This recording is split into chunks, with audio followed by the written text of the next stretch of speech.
What's the difference between When Harry Met Sally and Just Like Heaven? To your average Joe on the street, there might appear to be no difference. You tell them that they're both rom-coms, they'll put them in the same box and they'll happily discard them. But to someone like me who, despite my corruption by red pill pickup artistry and leftist degeneracy, find myself to be something of a connoisseur of the rom-com, there's a major difference between these two movies, and it's a difference that cuts to the core of art, literature, and human psychology. Those of you who have seen the recent channel update will know that since 2024 has gotten underway, I've been going through something of a minor existential crisis. And what I've discovered is that the way that I cope with my bottoming out at this stage in my life isn't through whiskey or weed, but through rom-coms. Of course, being what I am, it's not simply enough for me to chill out and just gorge myself on these rom-coms, and I have to find some meaning in this rom-com watching phase, and of course I still end up philosophizing.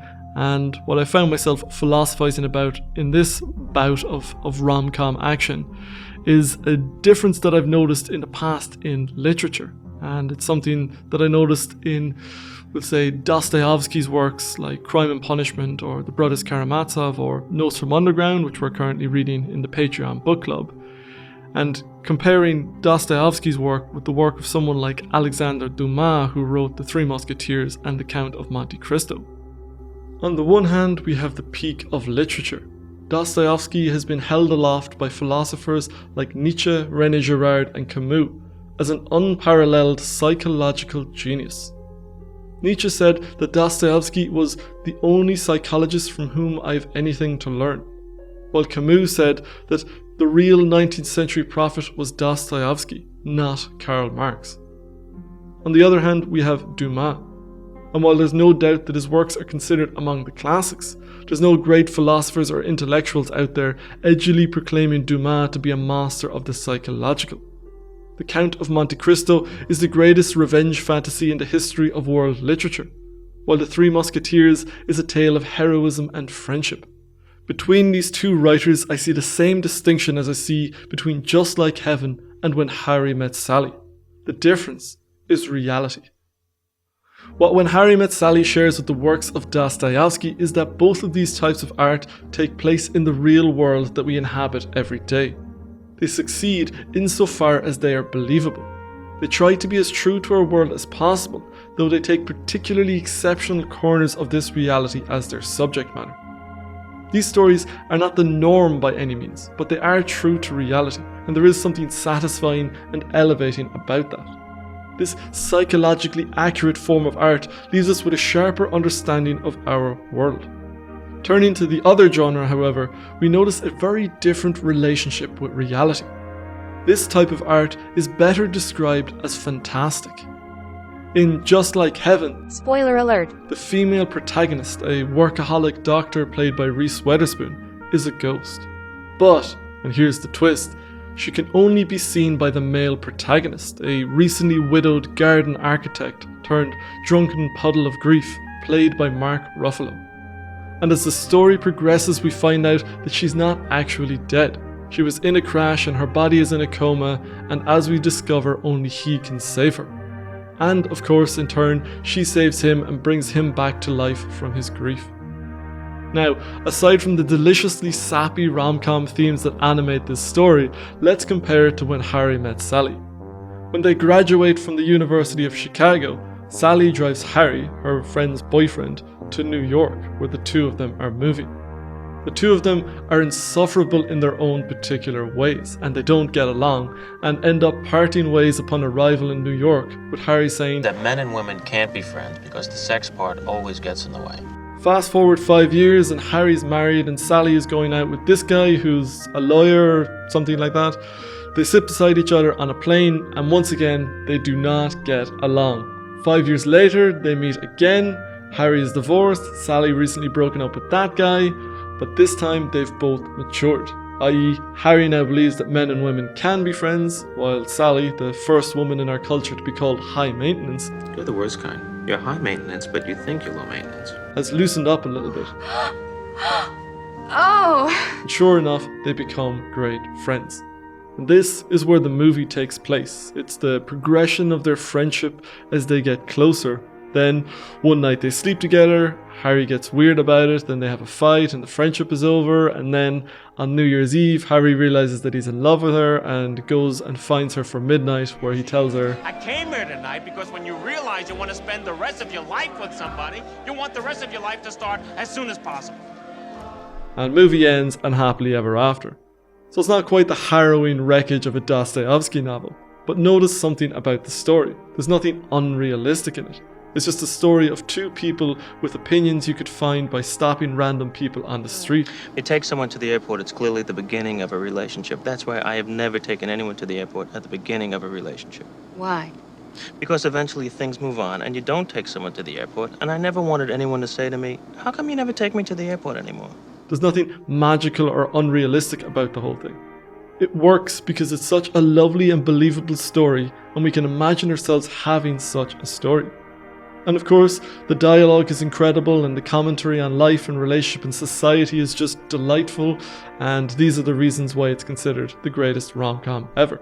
I'll have what she's having. Turning back to Just Like Heaven, the power of the movie doesn't come from its realism. There's nothing possible about us finding a star-crossed lover who you're tied up with by destiny. Ghosts don't exist, or at least they don't appear in the lucid conversational form of Reese Wetherspoon. And if a ghost tells you to stab a man in the chest and shove a bottle pourer in the wound, please, please don't do it. And then, at the end, it's the Sleeping Beauty kiss that brings her out of the coma. Now, the movie isn't a total fantasy. The man is aware that what he's doing is mad. Okay, fine, I was wasted, but still I shouldn't be seeing some little blonde control freak running around my apartment. But the thing is, the world he inhabits isn't our reality. It's a reality where ghosts fall in love and kisses bring people out of comas. This is not the real world. But, for some reason, it works. And the reason it works is completely different to When Harry Met Sally. It works because of its fantastic element. You don't read the Count of Monte Cristo to get an accurate measure of someone's psychology. You read it for passion. What is happening isn't a rational pleasure. It's not the appreciation of a Picasso which requires the intellect. To read the Count of Monte Cristo is to be filled with a raw energy of life. To put it in Jungian terms, it's an archetypal experience. Now, obviously, I'm being a bit playful when I'm comparing rom-coms to classical literature, and many of you might have guessed that this is a bit of a palate cleanser to remove some of the bad taste of the culture war stuff, and maybe to scare away a few people who are looking for important work by talking about rom-coms. And more than that, there's the fun of thwarting pretentiousness by incongruously putting Dostoevsky in the same category as a Norah Ephron rom-com. But all that being said, I'm obviously not being completely facetious, and there is a point to be made here. And that point is that there's something similar going on in Dostoevsky and When Harry Met Sally that is completely at odds with what's going on in Dumas and Just Like Heaven. The measure of success in the case of the realistic genre is the degree to which it reflects the world we live in. If the characters are off or the world is off, then the entire effect just fails. It stops being believable and falls down.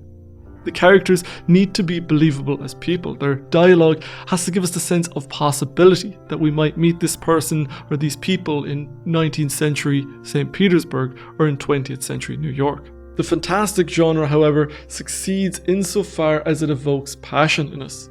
It succeeds to the extent that it captures that libidinal energy and plays with it. It is hyperreal, that is to say, it's more real than reality.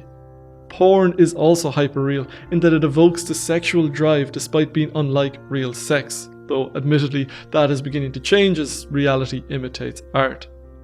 The fantastic genre takes leave of reality, and in doing that, it opens up an infinity of opportunity. In doing so, you could end up with spaghetti monsters in the sky, but what would that evoke? The point isn't to depart from reality, but to utilize the freedom from reality to capture passion in a way that reality can't. This is what myths and fairy tales do. They are hyper-real. The realities aren't real, but the feelings they leave us with are. The feeling we are left with is beyond what a regular story could have evoked in us.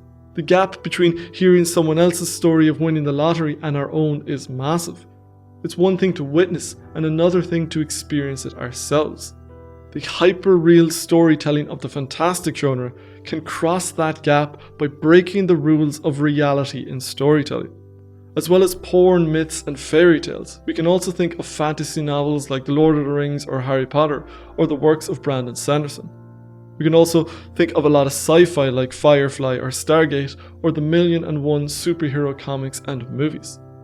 If you're interested in this topic of the meaning of sci-fi and fantasy, then you'll love the long-form chat I had for Living Philosophy patrons with Damien Walter from the Sci-Fi with Damien Walter YouTube channel, where we talk about the difference between sci-fi and fantasy, about the importance of sci-fi for transforming ourselves and our world, a lot about the latest Dune movie, and about sci-fi in the context of meta-modernism. For those of you who are interested, I'll put the link to the interview in the cards and the description. The fantastic genre doesn't capture reality, and for that critics tend to dismiss it. But I think it's a case of they're just not getting what it's about. They don't get the purpose of it. It's a theme that I've seen crop up again and again in biographies I've read throughout the years. In his biography of Elon Musk, Ashley Vance talks about Musk's obsession with fantasy, sci-fi and comics as a kid. Alexander the Great was obsessed with the mythic hero Hercules. Bob Dylan loved adventure stories and was fascinated by Teddy Roosevelt. Teddy Roosevelt, in turn, was obsessed with hero stories when he was a bedridden kid.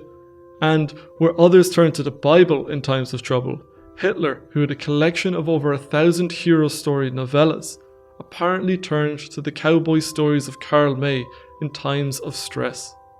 And so, what we get out of these fantastic stories, of which Just Like Heaven is a classic example, is motivation in the purest sense of the word. That is to say, we get an archetypal force moving in us like the breath of a god. We are filled with an energy of life that lasts long after we have left the silver screen or the last page behind us. That's not to say that getting hooked by the fantastic genre makes the world a better place. It's just that it brings more life into the world. The point of the fantastic genre isn't to inspire good action, but to inspire us to do something greater than what we are doing day to day. Of course, after spending time in the inflating archetypal forge of the fantastic, we could probably do with the reality check of a Dostoevsky novel. We could do with coming back down to earth and being more shrewd about our own motivations and energies, and those energies of others. But while I admit that this is true, I also strongly believe that we've lost touch with the fantastic in the age of post-modernity. We're too busy using irony to justify our departures from reality, that the only colours we seem to have left are cringy earnestness or ironic detachment. But we all need a drop of the hyper-real. The ancients had their Homers and Virgils and Ovids. The medievals had their religious prophets, saints and messiahs. It might not be critically cool, but I think it's essential. The realistic genre is wonderful, and it's hard to beat When Harry Met Sally, but there's just something in Just Like Heaven that reanimates the soul. That's everything for this episode of The Living Philosophy.